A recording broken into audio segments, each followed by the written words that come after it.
Unlocking brain health. The hidden link between herpes viruses, concussions, and dementia. Hey there, health enthusiasts. Did you know that over 1.6 million people in the US suffer from concussions each year? These injuries are often the result of sports, accidents, and perhaps even those moments of youthful exuberance, like when you tried to skateboard like a pro but ended up tripping over your own 2 feet. Yes, we've all had those moments. But concussions aren't merely a badge of honor from a wild day. They can lead to serious long-term effects on brain health and cognitive function. In today's video, we're diving deep into the intriguing world of brain health, specifically exploring how reactivated herpes viruses might be cozying up in our brains and adversely affecting our cognitive health after concussions. This is especially important because numerous studies suggest that even a single concussion can lead to lasting changes in the brain, potentially increasing the risk of future neurological issues. You might be surprised to learn that a seemingly harmless virus, often seen as just a pesky annoyance, may play a role in challenging our cognitive resilience post-injury. By unveiling this hidden link, we aim to empower you with knowledge that could aid in both understanding and protecting your brain health.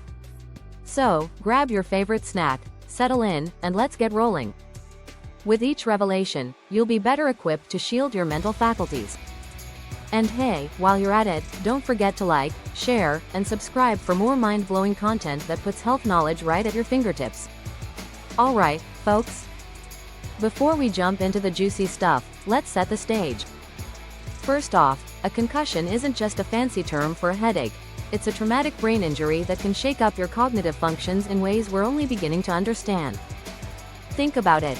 It's like experiencing a temporary system reboot gone awry, scrambling your mental processes and leaving you disoriented.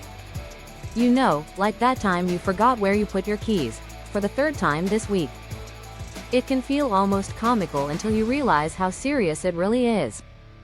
According to a study from the Journal of Neurosurgery, concussion rates are soaring among athletes, especially in contact sports like football and hockey.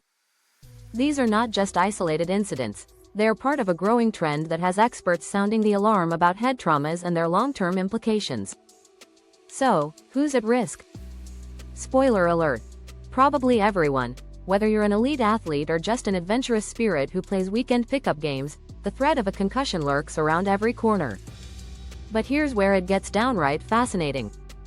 Recent research hints at a connection between these brain injuries and the reactivation of herpes viruses lurking quietly in the brain, just waiting for the right moment to say, surprise. Imagine these viruses as unwelcome party crashers that have been lying low in your nervous system, only to be triggered by the chaos of a concussion. The aftermath of such an injury can create an environment ripe for reactivation, leading to neuroinflammation that not only complicates recovery but can potentially lead to more severe health issues down the line. It's a chilling thought, isn't it? What appears to be a simple bump on the head can unravel a whole cascade of biological events that send ripples through your health. What do you guys think? Have any of you had a concussion? If so, drop your stories in the comments. We would love to hear your experiences. Your insights could help shed light on the myriad ways these injuries affect our lives. Now that we have a gist of why concussions are a big deal, let's delve deeper into the complex mechanisms at play when it comes to herpes viruses. Yes, the same ones responsible for those annoying cold sores, reawakening and throwing a metaphorical party in our brains. After experiencing a concussion, the body's natural response triggers post-traumatic neuroinflammation, a process that can wreak havoc on the delicate balance of our neurological health.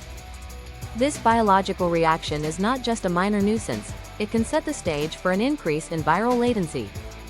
Think of it like a dormant volcano suddenly rumbling back to life after years of silence, reminiscent of that friend who lingers around long after the party has ended, reviving old dynamics and unsettling the peace of mind. It's alarming, but when these viruses awaken from their slumber, they don't just hang out. They can actively influence cognitive decline and other neurological issues. Imagine the implications of this. The potential for cognitive fog, memory issues, and emotional disturbances can compound the already challenging recovery process after a concussion.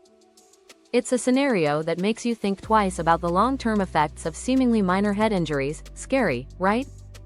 As we explore this phenomenon, expect to see vibrant illustrations springing to life on the screen, showcasing dynamic animations that illustrate how these viruses skirmish with brain cells. It's an exhilarating view into the complexities of our biology, showcasing the dance between health and illness. Isn't science just a blast? Or wait, did I just mix blast with brain? Maybe it's time I consult a neurologist before I get too carried away with these analogies. What are your thoughts on the interactions between these viruses and the brain post-concussion? Have any of you noticed changes in cognitive function after a head injury? Share your insights below. We're keen to hear your thoughts. Now, let's talk about why this matters.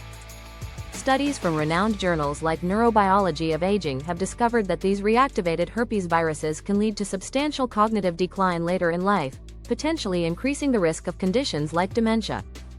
Yikes. It's like an unwelcome surprise guest who keeps coming back despite our best efforts to kick them out. Imagine the impact of a virus stealthily lurking in our brains, ready to wreak havoc just when we feel we've finally gotten our lives back on track. This connection not only sheds light on the critical importance of understanding brain health but also emphasizes the urgent need for interdisciplinary research into effective strategies for mitigating these adverse effects. What if the answers lie at the intersection of virology, neurology, and even diet? There's hope, though.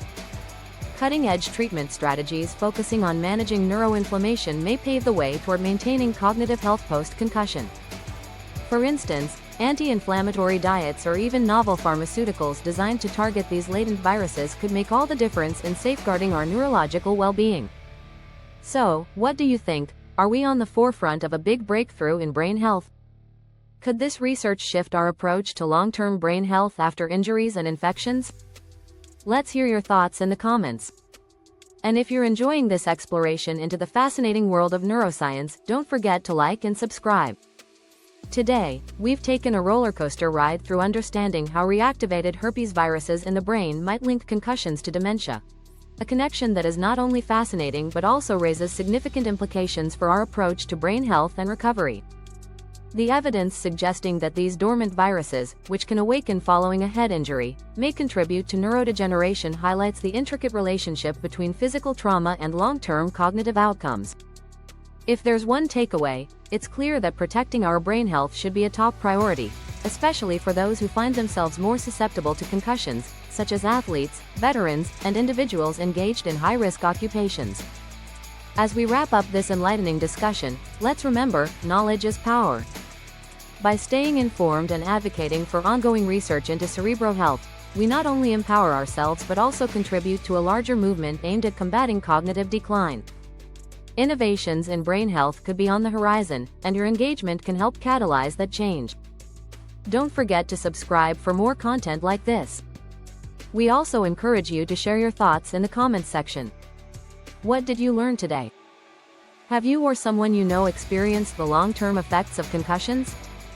Your personal stories could inspire others in our community, and we'd love to hear from you. Until next time, stay curious, prioritize your well-being, and keep your noggin safe.